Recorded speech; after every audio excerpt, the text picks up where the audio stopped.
भारतीय राज्यघटनेचे शिल्पकार भारतरत्न डॉक्टर बाबासाहेब आंबेडकर यांच्या 135व्या जयंतीचे औचित्य साधून संयुक्त डॉक्टर बाबासाहेब आंबेडकर नगर मुरगुड यांच्या वतीने आयोजित करण्यात आलेली पश्चिम महाराष्ट्रातील सर्वात मोठी भव्य दिव्य पारंपरिक मिरवणूक पार पडली।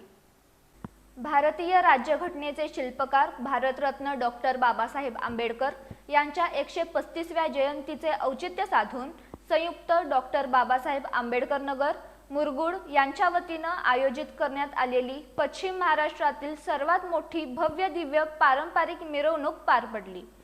ही मिरवणूक सायंकाळी 6:30 वाजता मोठ्या उत्साहात निघाली।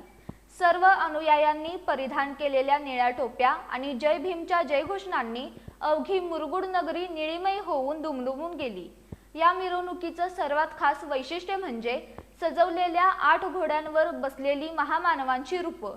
यामध्ये छत्रपती शिवाजी महाराज, क्रांतिज्योती महात्मा ज्योतिबा फुले, राजर्षी छत्रपती शाहू महाराज, भारतरत्न डॉक्टर बाबासाहेब आंबेडकर, छत्रपती ताराराणी, राजमाता जिजाऊ, क्रांतिज्योती सावित्रीबाई फुले आणि त्यागमूर्ती माता रमाई यांच्या वेशभूषेतील बालकांनी सर्वांचं लक्ष वेधून घेतलं। या महामानवांना एकाच वेळी मिरवणुकीतून पाहताना उपस्थित जनसमुदायाचा उत्साह ओसंडून वाहत होता। मिरवणुकीत कोल्हापूरचा प्रसिद्ध वाघ हिंदकेसरी हरण्या बैल आणि भुत्या यांचं सादरीकरण आकर्षण ठरलं। तसंच कोल्हापुरी हलगी घुमके, शिस्तबद्ध लेझिम पथक आणि धनगरी ढोलांच्या गजरानं मिरवणुकीत मोठी रंगत आणली। भव्य रथ आणि चिमुकल्यांच्या मनोरंजनासाठी असलेले गोरिला आणि मिकी माऊस मिरवणुकीची शोभा वाढवत होते। हा भव्य सोहळा शिस्तबद्ध पद्धतीने पार पाडण्यासाठी मुरगुड पोलीस प्रशासन, वाहतूक पोलीस आणि होमगार्ड यांचं मोलाचं सहकार्य लाभलं। पोलिसांनी चोख बंदोबस्त ठेवल्यामुळे हजारो नागरिकांच्या उपस्थितीत ही मिरवणूक अत्यंत शांततेत आणि सुरळीत पार पडली।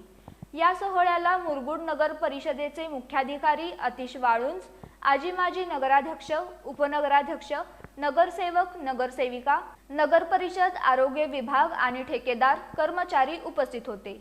मिरवणूक यशस्वी करण्यासाठी Abhira group, JL sports, sponsor group, MB group, 9346 group, unique group, RPI Athawale group आणि सर्व सन्माननीय देणगीदारांनी विशेष परिश्रम घेतले। नाका नंबर 1 पासून सुरू झालेली ही मिरवणूक शहरातील प्रमुख मार्गावरून भीममय वातावरणात पार पडली।